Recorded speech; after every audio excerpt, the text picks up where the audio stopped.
अस्सलामुअलैकुम। उम्मीद करता हूं कि आप सब लोग खैरियत से होंगे। तो आज की इस वीडियो में हम अगेन रिव्यू करेंगे पोको X3 NFC का।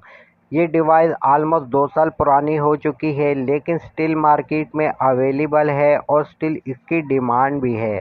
आप में से कुछ लोग जानते होंगे कि जिस वक्त ये मोबाइल लॉन्च किया गया था तो उस वक्त भी इस मोबाइल में मार्केट को काफ़ी हद तक कैप्चर किया था और आज भी ये मार्केट का एक पॉपुलर मोबाइल है। अगर आप ये सोच रहे हैं कि आपको कोई गेमिंग मोबाइल लेना चाहिए तो आप इस मोबाइल को बाय कर सकते हैं, क्योंकि इस मोबाइल में आपको जायरो हार्डवेयर देखने को मिलता है और इसमें आप पबजी 90 FPS तक खेल सकते हैं और इसमें आपको गेम रिकॉर्डिंग के लिए एक बेहतरीन किस्म का स्क्रीन रिकॉर्डर मिल जाता है, जिसमें आपको किसी किस्म का कोई लैगिंग इशू नहीं मिलेगा और इसमें आपको 120 हर्ट्ज का रिफ्रेश रेट मिल जाता है, जो आपके गेमिंग एक्सपीरियंस को मज़ीद बेहतर बना देता है। और अगर आप ये सोच रहे हैं कि आपको कोई कैमरा सेंट्रिक डिवाइस लेनी चाहिए तो भी आप इस मोबाइल को बाय कर सकते हैं, क्योंकि इस मोबाइल में आपको कैमरास भी बहुत ही ज़बरदस्त दिए गए हैं।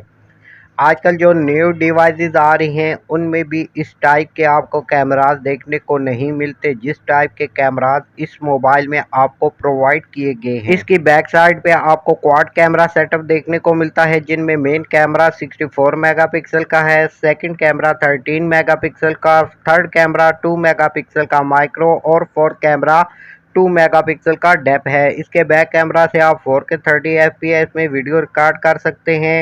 1080p 30 FPS, 1080p 60 FPS, 1080p 120 FPS और 720p 960 FPS में वीडियो रिकॉर्ड कर सकते हैं। फ्रंट साइड पे आपको 20 मेगापिक्सल का कैमरा मिलता है, जिससे आप 1080p 30 FPS में वीडियो रिकॉर्ड कर सकते हैं।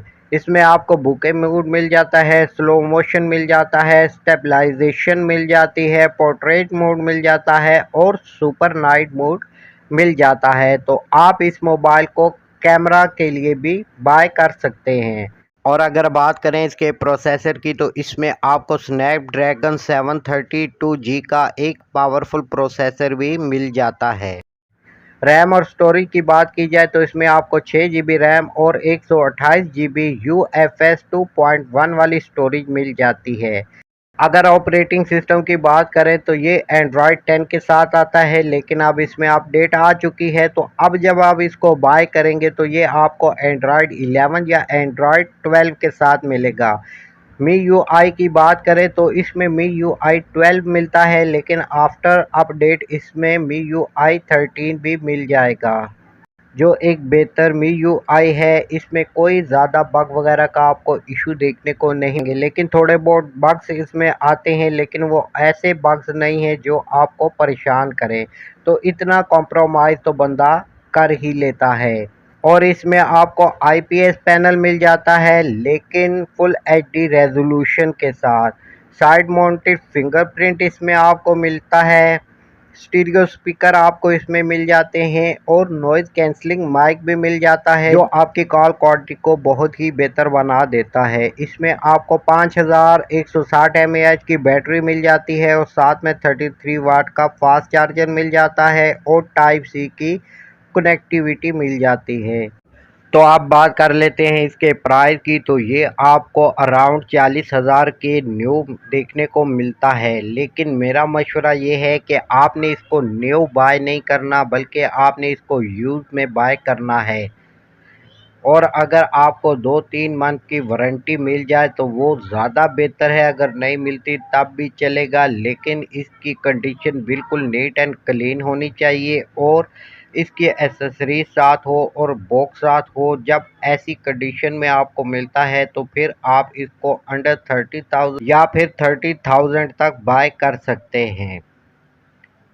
ओवरऑल ये मोबाइल आपके लिए एक बहुत ही बेहतर मोबाइल होगा अगर आपको ये अंडर 30,000 मिल जाता है। तो उम्मीद करता हूँ कि आज की ये छोटी सी वीडियो आपको पसंद आएगी। वीडियो पसंद आए तो वीडियो को लाइक कर ले, चैनल को सब्सक्राइब करके बेल के आइकन पे क्लिक कर ले, ताकि इन फ्यूचर हमारा राब्ता रह सके। तो फिर मिलते हैं नेक्स्ट वीडियो में, तब तक के लिए अल्लाह हाफिज़।